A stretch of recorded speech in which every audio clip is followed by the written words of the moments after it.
Can a chance encounter on a snow-swept road rewrite two lives forever? In the shadow of towering mountains lies a small community where Jake Morgan, a hardworking single father, encounters Elise Bennett, a woman stranded during a fierce blizzard. What he doesn't realize is that she's a wealthy executive escaping the suffocating pressures of her corporate empire. Neither could anticipate how this single night would set in motion events that would not only transform their individual journeys but revitalize an entire town. This tale explores redemption, unexpected connections, and how acts of genuine kindness have a way of completing full circles, and how sometimes love arrives precisely when we've stopped searching for it. If stories of resilience, healing hearts, and the quiet strength of compassion resonate with you, remember to subscribe to our channel. You'll receive more inspiring narratives designed to leave lasting impressions of warmth and hope. Now let's begin our journey. Winds sliced through the narrow streets of Pine Hollow, driving snowflakes across the cracked asphalt like miniature diamonds. Jake pulled his worn jacket tighter around his broad shoulders as he secured the weathered wooden door of his modest home. His footsteps crunched in the fresh powder, the sound echoing in the stillness, competing only with the distant mountain winds. He paused at the edge of his porch, his gaze drawn to the endless forest of evergreens that bordered the mountain base. The peaks stood majestically against the horizon, their sharp edges gleaming faintly in the waning daylight. Winter here penetrated deeper than just the physical cold. It brought with it a profound silence, a sense of complete isolation. From inside, the soft sound of humming drifted through the walls. Emma, his daughter, sang quietly and slightly off-key while coloring beside the fireplace. Jake's lips curved into a weary smile. At 8 years old, she was the center of his universe, a precious gift he was determined to protect, even as daily struggles weighed heavier with each passing season. Jake descended the porch steps, his breath forming clouds in the frigid air. He crossed the yard toward the leaning tool shed, its structure yielding to years of neglect. Another potential job had fallen through that morning. The Parsons had decided to tackle their roof repair themselves, citing financial constraints. Jake couldn't fault them. Everyone in Pine Hollow was feeling the pinch. Times had always been challenging here, but Jake wasn't one for complaints.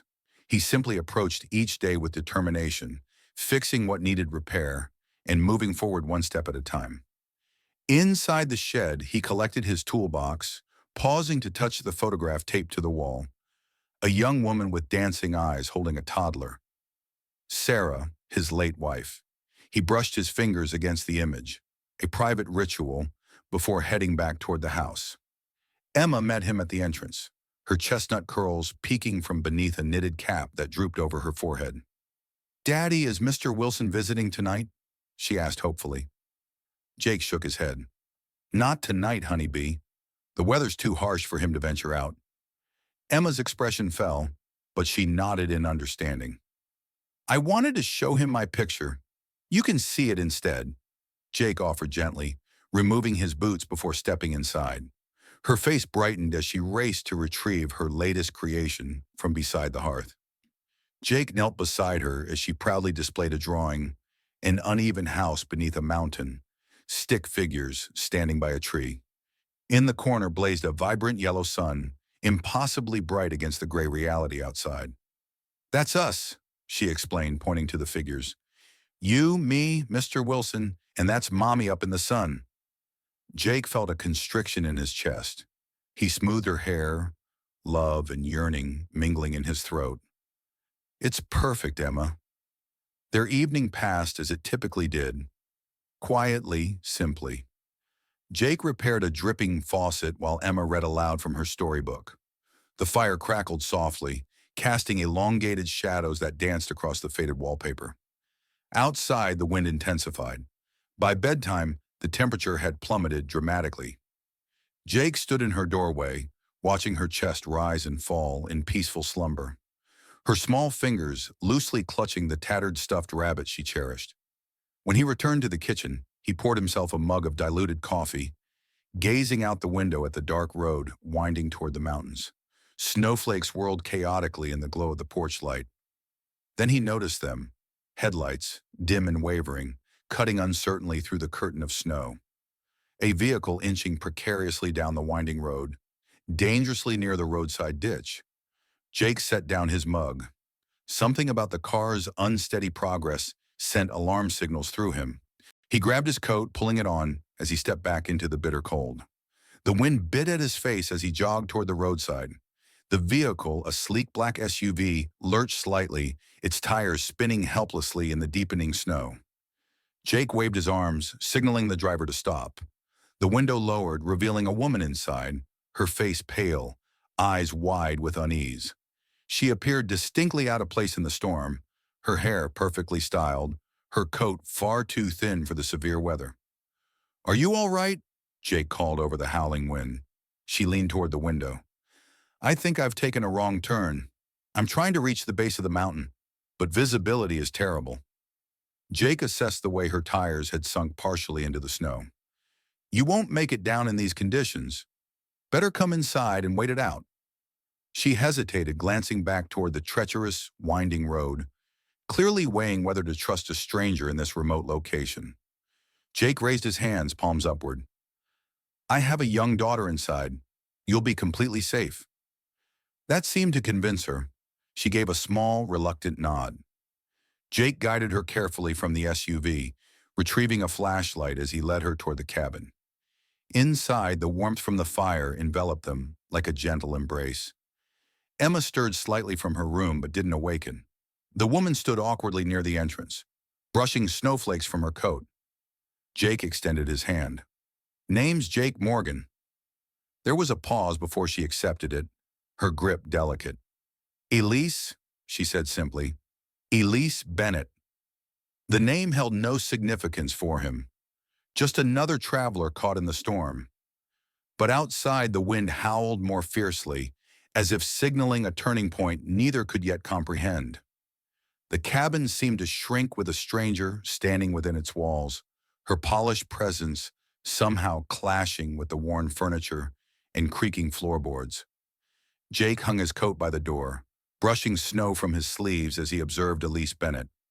She remained near the hearth, shifting uncomfortably, her hands still gloved, eyes darting around the room uncertainly. "Make yourself comfortable," Jake offered, his voice even but not overly warm. He was a man who measured his words carefully, similar to how he measured the lumber he worked with. Precise, functional, without excess. Elise removed her gloves, then hesitated before finally unbuttoning her coat. Underneath, she wore an elegant sweater, more suited for an upscale cafe than a mountain blizzard. She rubbed her arms, her posture tense, shoulders drawn tight. "Please sit." Jake motioned toward the old armchair near the fire. "I'll prepare some coffee." She offered a small, polite smile, but remained silent, lowering herself cautiously onto the chair as though concerned it might collapse beneath her. Jake moved to the stove, filling the kettle with practiced motions, while discreetly studying her. Something about her unsettled him, not in a threatening way, but like a misplaced puzzle piece.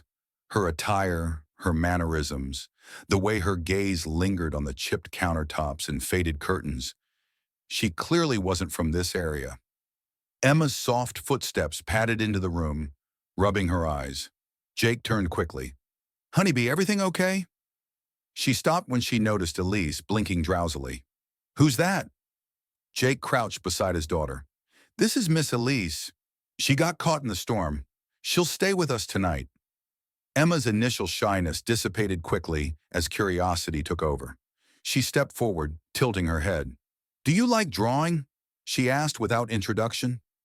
Elise blinked, then offered a faint smile. "I suppose I do." Emma nodded approvingly, as though that answered all questions. "You can sit closer to the fire. It's warmer there." Jake suppressed a smile as he poured water into two chipped mugs, sliding one toward Elise. She accepted with a whispered thank you, her fingers curling around the mug as if seeking its solidity. Silence stretched between them, broken only by the crackling logs and the whistle of wind against the window panes. Jake didn't rush to fill it. Years of solitary evenings had taught him that sometimes quiet communicated more effectively than words. Finally, Elise broke it. "Have you lived here long?" she asked, her voice softer now, testing boundaries. "All my life," Jake answered simply. "This cabin has been in my family for 3 generations." She nodded, staring into the fire. "It's peaceful." He studied her face in the flickering light, defined cheekbones, subtle signs of exhaustion beneath her eyes. Not the physical tiredness that came from manual labor, but something deeper. Emotional depletion, perhaps. He'd recognized enough of it in himself to identify it in others. "You're not from around here," Jake stated, not as a question, but as fact. Elise released a soft breath, the corner of her mouth twitching. "Number of just passing through, I suppose." Emma yawned and leaned against her father's side, her thumb drifting toward her mouth before she caught herself and straightened. Jake smoothed her curls. "Why were you driving up here so late?" he asked, voice level. For a moment, Elise seemed to hesitate, her gaze flickering toward the window as if contemplating a retreat back into the storm. "I needed to escape," she admitted finally. "Too many things closing in." Jake didn't probe further. Everyone had their reasons for running, some more compelling than others. He nodded toward the small bedroom. "You can use Emma's room tonight. She'll sleep with me." Elise began to object, but something in Jake's steady gaze suggested argument would be futile. She simply nodded, murmuring another quiet, "Thank you." As he stood to guide Emma to bed, she tugged at his sleeve. "Daddy, can we keep her?" she whispered, too soft for Elise to hear. Jake chuckled under his breath, ruffling her hair. "She's not a lost puppy, honeybee." Still, the thought lingered longer than it should have as he tucked Emma in. The weight of solitude felt heavier tonight. Later, after the house had settled into stillness, Jake stood by the kitchen window, looking out over the snow-covered yard. The moon emerged through ragged clouds, casting pale light over the empty road. Somewhere in the distance, a coyote's call echoed against the mountains. Behind him, he could hear Elise moving cautiously in the spare room, her steps careful, unfamiliar with the creaks and groans of an aging house. He briefly wondered what kind of life she'd left behind, what world she'd escaped, to find herself stranded in this remote outpost. There was something about her presence he couldn't quite dismiss, like an approaching storm just beyond the horizon. But storms, Jake knew, sometimes revealed more than they destroyed. He took a final look at the moonlit peaks, then extinguished the lamp. Tomorrow, when the storm cleared, perhaps she'd continue her journey, or perhaps not. Morning arrived slowly, the sky still heavy with remnants of the previous night's tempest. Snow blanketed Pine Hollow, muffling sounds and softening every edge. Jake stood at the sink, watching a few brave birds flutter near the bare branches outside, searching for whatever sustenance they could find. Behind him, cautious, unfamiliar footsteps approached. Elise appeared in the kitchen doorway, her dark hair hastily pulled back, wearing a borrowed sweater that draped loosely over her frame. It hung slightly oversized, yet she wore it with quiet dignity. "Morning," Jake greeted without turning. "Good morning." Her voice sounded lighter, yet still carried that hint of hesitation, as though uncertain how much space she was permitted to occupy. Jake set down the mug he'd been nursing.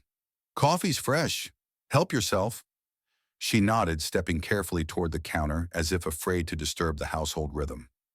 Jake noticed how her eyes drifted to the small details, the chipped tile near the stove, the stack of school books on the table, the worn coat draped over a chair. It struck him again how out of place she seemed, like an element from an entirely different composition. Emma bounded in moments later, all sleepy energy and crooked smiles. "Morning, Miss Elise," she chirped, tugging at her father's sleeve. "Can I show her the barn?" Jake raised an eyebrow. "Snow's still deep out there, honeybee." Emma pouted but turned to Elise expectantly. Elise glanced toward the window where sunlight struggled to penetrate the thick clouds. "I don't mind," she said softly. "If it's all right with you." Jake hesitated, then gave a short nod. "Stay close." Emma cheered, already pulling on her boots. Jake grabbed his coat, offering Elise an extra scarf without comment as they stepped into the cold. The world outside was pristine, almost eerily quiet. Snow crunched underfoot as they trudged toward the old barn, its structure sagging slightly under years of weather and wear. Emma bounded ahead, chattering about the chickens they once kept, and how Daddy promised to renovate the place once spring arrived. Jake watched Elise as she moved carefully through the drifts, one hand brushing against the weathered wood of the barn door. Inside, the air carried faint traces of hay and aged timber. Light streamed through cracks in the roof, illuminating dust motes swirling lazily. Emma darted to the far corner, pointing excitedly at a nest tucked beneath a rafter. "See, sometimes birds still come in here." Elise smiled, crouching beside her. "It's like a little sanctuary." Emma nodded solemnly. "Daddy says even broken things can still serve a purpose." Jake, standing nearby, noticed Elise glance toward him at that comment. A pause followed, quiet yet meaningful. Elise traced her finger along one of the support beams, her expression thoughtful. "This place has character," she murmured. Jake gave a short laugh, rough around the edges. "That's one way to describe it." Emma tugged at Elise's hand, leading her to the ladder that once led to the loft. "Daddy says when Mommy was here, they used to sit up there and watch stars." Elise's expression softened. "That sounds wonderful." Emma nodded, her voice quieter now. "Sometimes I think Mommy still watches us." Jake swallowed hard, clearing his throat. "All right, honeybee. Let's not stay out too long." They trudged back toward the cabin, snowflakes beginning to fall again in gentle spirals. Inside, Elise helped Emma remove her layers, brushing snow from her hair with surprising tenderness. It was a simple gesture, but it caught Jake off guard, the way Elise knelt beside his daughter, as if she'd done it countless times before, as if she naturally belonged in this space she'd only just entered. Later, while Emma busied herself drawing at the table, Jake stood by the fire, observing Elise as she gazed out the window. "You're good with her," he remarked casually. She looked over, surprised. "She's easy to connect with." He nodded, crossing his arms. "Not everyone knows how to interact with children." Elise hesitated, then turned back to the window. "I didn't have much family growing up, just expectations." Her voice trailed off, unspoken burdens filling the space between them. Jake didn't press, but something shifted within him, a realization perhaps that beneath her polished exterior, she carried fractures of her own. By late afternoon, the snowfall had eased, and Jake busied himself stacking firewood near the shed. He noticed Elise lingering nearby, her hands buried deep in her borrowed coat pockets. "Do you always handle all repairs yourself?" she asked, watching as he hammered a loose plank back into place. He shrugged. "Someone has to."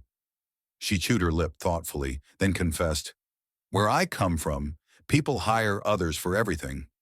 Jake didn't immediately respond. He could sense the tension emanating from her, the internal conflict she attempted to conceal beneath polite smiles. Finally, he met her gaze. "Sometimes doing things yourself is the only way to ensure they're done properly."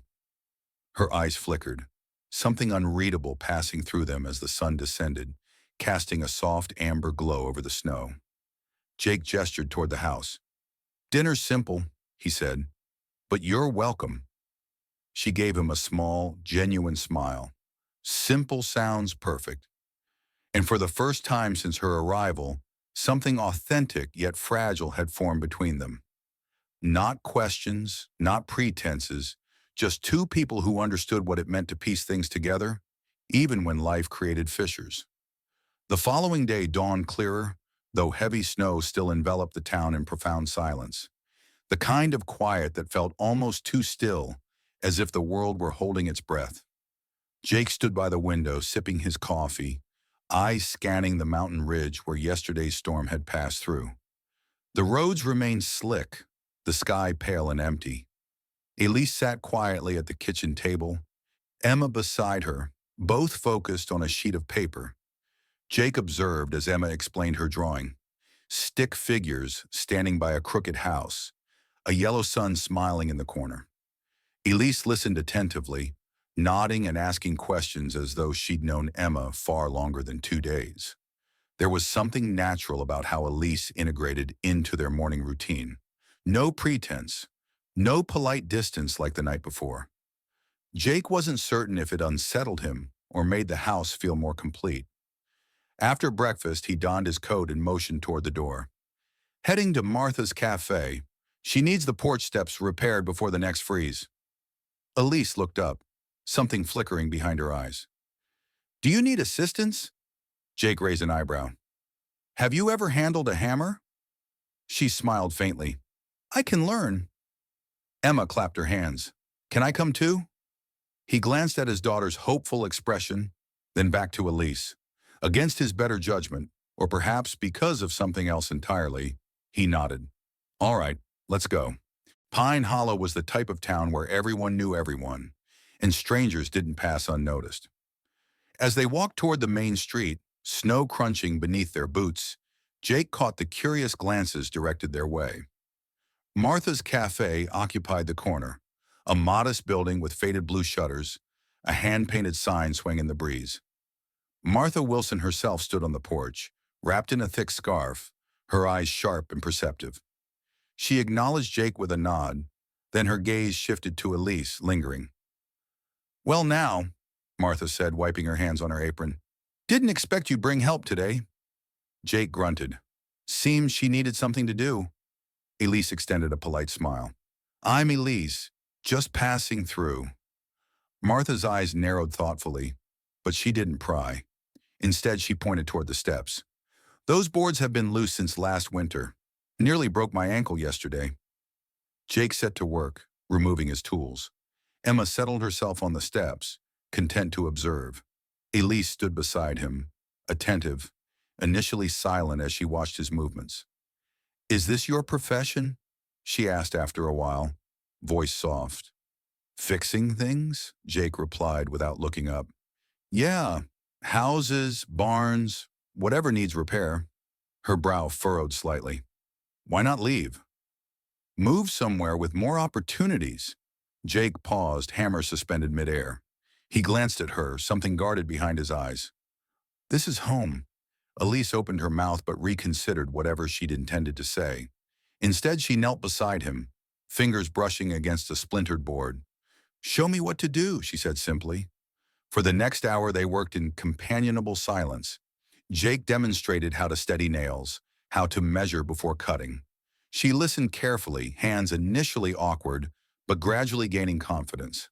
Emma cheered each time a new plank was secured, her laughter bouncing off the frosted windows.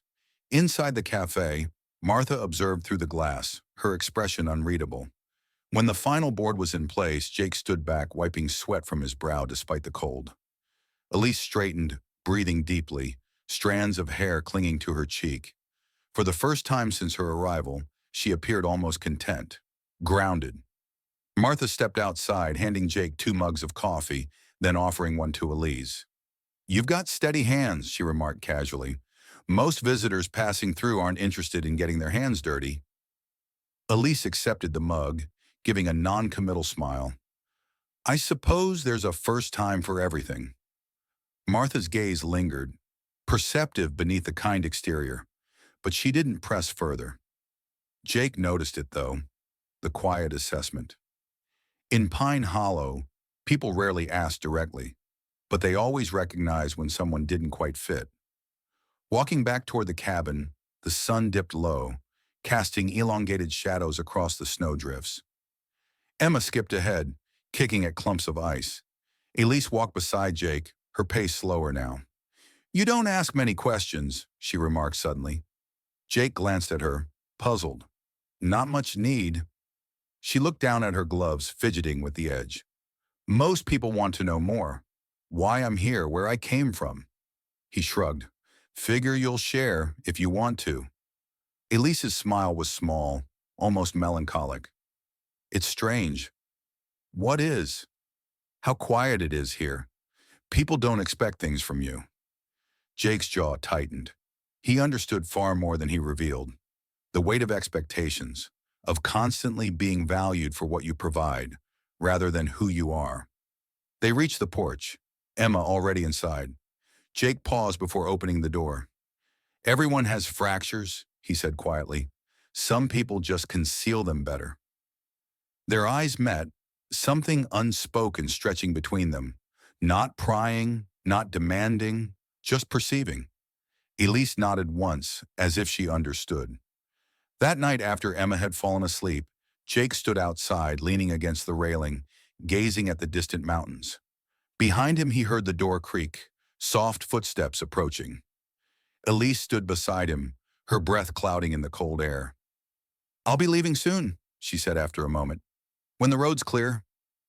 Jake didn't answer immediately, his gaze fixed on the horizon where the moon hung low over the peaks.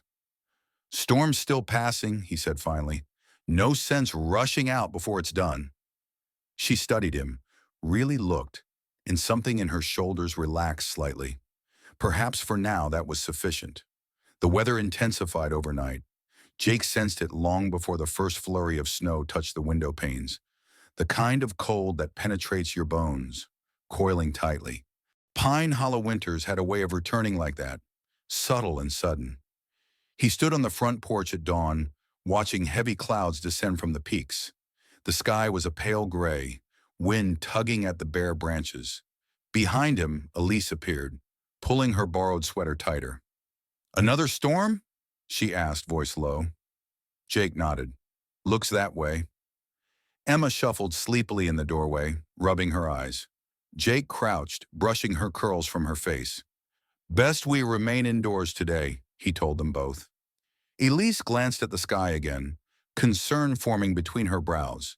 "I considered leaving this morning, but perhaps I'll wait." Jake gave her a look, half amused, half resigned. Smart decision. By mid-morning the snow fell heavier, thick and fast, blanketing everything in sight. Jake moved through the cabin with steady purpose, stockpiling firewood, checking the generator, arranging extra blankets by the hearth. Years of living here had taught him that preparation wasn't merely habit, it was survival. Elise hovered nearby, following his movements quietly, offering assistance without being asked. She carried wood from the shed, her steps careful on the slippery porch, cheeks flushed from the cold. Emma worked on another drawing at the table, humming softly, oblivious to the mounting tension outside. The electricity flickered once around noon, then stabilized. Jake's jaw tightened. He knew better than to trust the power lines wouldn't fail before nightfall. After lunch, a knock sounded at the door, a sharp rap unusual during winter's depths. Jake opened it to find Owen Thompson bundled in layers, his face more deeply lined than usual. "Thought I'd check in," Owen said, glancing skyward. "Town's concerned this one will disable everything. Figured you'd be prepared." Jake nodded. "Come in, warm up." Owen entered, acknowledging Elise with a nod as she passed him a mug of coffee without a word. His eyes lingered on her briefly, curious, but like most Pine Hollow residents, he didn't inquire directly. They discussed the storm, debated which neighbors might need additional firewood, who might lack supplies. "You know how it goes," Owen said, setting down his empty mug. "When power fails, community strengthens."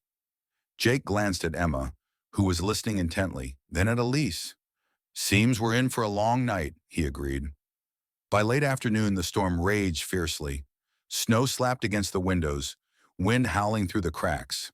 As expected, the lights blinked twice, then died. Emma whimpered softly in the dimness. Jake moved quickly, lighting lanterns and building the fire higher. Elise appeared beside him, steady as always, without panic. "What do you need?" she asked. He handed her extra candles. "Place these in the kitchen and hallway." Outside, the wind roared like a freight train. Jake wasted no time worrying. Instead, he donned his coat and boots, collecting extra wood and supplies. He'd experienced enough winters here to recognize there would be neighbors worse off, elderly residents, single mothers, anyone without a generator. Owen had already headed down the road, making his rounds. Elise watched as Jake packed supplies into the sled. "You're going out in this?" He nodded. "Can't let people freeze." She hesitated, then grabbed her coat. "I'll join you." Jake gave her a sharp glance. "You don't have to." "I want to," she insisted firmly, her eyes resolute. For a brief moment, something flickered in his chest, unexpected but undeniable. Without another word, he nodded. They trudged through the deepening snow, the sled heavy between them, their breath coming fast and sharp in the freezing air. At each house, Jake knocked, offering extra firewood or checking on residents. Some accepted gratefully, others declined, too proud but warmed by the gesture nonetheless. Elise worked without complaint, her hands raw from the cold, her face flushed. Jake noticed how she inquired after people, learning their names and needs without condescension, without pity, just genuine concern. By the time they returned to the cabin, the storm showed no signs of abating. They stamped snow from their boots, faces numb, shoulders aching. Emma threw herself at Jake the moment he entered. "You came back," she cried, clinging to his leg. He gently stroked her hair. "Told you, honeybee, always return." Elise removed her gloves, her expression unreadable. The flickering firelight played across her features, softening the sharp edges. Jake poured 2 mugs of tea, sliding one toward her without a word. They sat in silence for a while, listening to the storm rage outside, the only sounds within being the crackling logs and Emma's quiet breathing as she dozed by the hearth. Finally, Elise spoke, her voice barely above a whisper. "Where I come from, people don't do this." Jake looked at her, one eyebrow raised. "Do what?" "Check on their neighbors," she said, gaze fixed on the fire. "Give without expecting anything in return." Jake sipped his tea, considering. "Out here," he said after a pause, "you learn quickly. No one weathers the storm alone." She nodded, though her eyes remained distant. Part of Jake wanted to ask what she was truly running from, but instead he simply added, "Most times it's not grand gestures that matter. It's showing up. That's how people remember you." Elise's eyes met his then, something raw and unguarded flickering there. As the night progressed and the storm intensified, they sat together by the fire. 2 individuals who shared little in common superficially, but who understood, perhaps more than they realized, what it meant to endure life's coldest nights. Morning after the storm arrived like a breath held too long, finally released. The world outside glistened in pristine white. Icicles hung like crystal fangs from the porch eaves, and at last the sky cleared, an endless expanse of cold blue. Inside the cabin, warmth lingered in the air. Jake stood by the stove, stirring oatmeal, while Emma colored quietly at the table.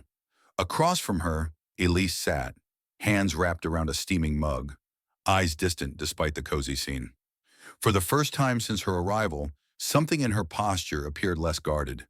Yet simultaneously, a certain heaviness hung just beneath the surface. Jake had noticed it last night too, as they'd sat in silence by the fire after returning from checking on neighbors. She'd been unusually quiet, staring at the flames long after Emma had fallen asleep. Something about the way she'd observed him, neither pitying nor detached, had lodged stubbornly in his thoughts. Now, as he watched her absently trace the rim of her mug, he sensed she was contemplating something important. Emma disrupted the quiet first. "Miss Elise, when the road's clear, will you stay longer?" Elise glanced up, startled, then offered a faint smile. "I'm not sure, sweetheart." Emma tilted her head, unconvinced. "Daddy says people who fix things shouldn't leave too soon." Jake raised an eyebrow at his daughter but didn't correct her. Elise's smile wavered slightly. "Your daddy's a wise man." Before Emma could inquire further, Jake nodded toward the door. "Owen's visiting later to check conditions. Might head into town afterward. Need anything?" Elise shook her head quickly. "I'll stay here. Perhaps help Emma with her drawings."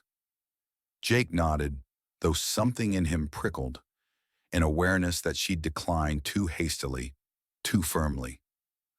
Later, as Jake departed for town, the cabin fell into hushed stillness. Elise stood at the window for a long moment, watching his figure disappear down the snow-covered road. Emma, now napping in the adjacent room. Her heart felt heavy, something pressing against her ribs she couldn't quite identify. The truth was, she hadn't planned on remaining this long. When she'd first taken the mountain road days ago, it was meant to be temporary, a brief escape from meetings, headlines, and board members whose smiles concealed daggers.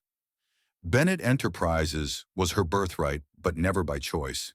She'd always felt more like a figurehead than a person. But here, in this weathered cabin with mismatched furniture and a child's laughter, she'd experienced something she hadn't recognized she was missing. She shook her head, dismissing the thought, and wandered toward the kitchen to tidy up. That's when she noticed it, an envelope partially hidden beneath a stack of papers. Nothing extraordinary. Jake's handwriting scrawled across the front, addressed to the local utility company. But beneath it, something else peeked out. A letterhead embossed faintly with a logo she recognized immediately. Her breath caught. It was her company's seal. Her pulse quickened as she slid the paper free. Just a folded invoice tucked inside a past due notice, but the name printed at the top was unmistakable. Bennett Enterprises. She stood frozen momentarily, the realization settling over her. So Jake had unknowingly done business with the empire she represented. Elise carefully replaced the paper, her heart pounding. Questions multiplied rapidly. How extensive were Jake's financial struggles? How much of this quiet resilience had been maintained through sheer determination and hope? And most importantly, what would he think if he discovered her true identity? That afternoon, Jake returned to the cabin as the sun descended, casting long amber shadows across the snowdrifts. He found Elise sitting by the hearth, Emma curled against her side, both engrossed in a storybook. For a moment, Jake simply observed them. The way Elise's voice softened when Emma pointed at illustrations, the way her smile crinkled the corners of her eyes. Something stirred in his chest unbidden. He cleared his throat, and Elise looked up, offering a small smile that didn't quite reach her eyes. "Everything all right?" he asked casually, hanging his coat. She hesitated a beat too long. "Fine, just thinking." Emma jumped up, pulling Jake toward the table to show him her latest creation. A picture of the cabin surrounded by stick figures. Jake, Emma, and Elise all holding hands. Jake's breath caught slightly. Later, after Emma was tucked into bed and the house quiet again, Jake poured 2 mugs of tea and handed one to Elise, who accepted it without meeting his gaze. Something had changed. He sensed it like a shift in wind before a storm. "You've been elsewhere today," he said quietly. She looked down at her mug, then back at him, her gaze steady but conflicted. "There's something I haven't told you," she said at last, her voice barely above a whisper. Jake felt his shoulders tense, but he nodded, waiting. Elise took a deep breath, fingers tightening around the ceramic. "I didn't just get lost on the mountain road," she admitted. "I was running from something, or perhaps from myself." He remained silent, watching her closely. "My family owns Bennett,"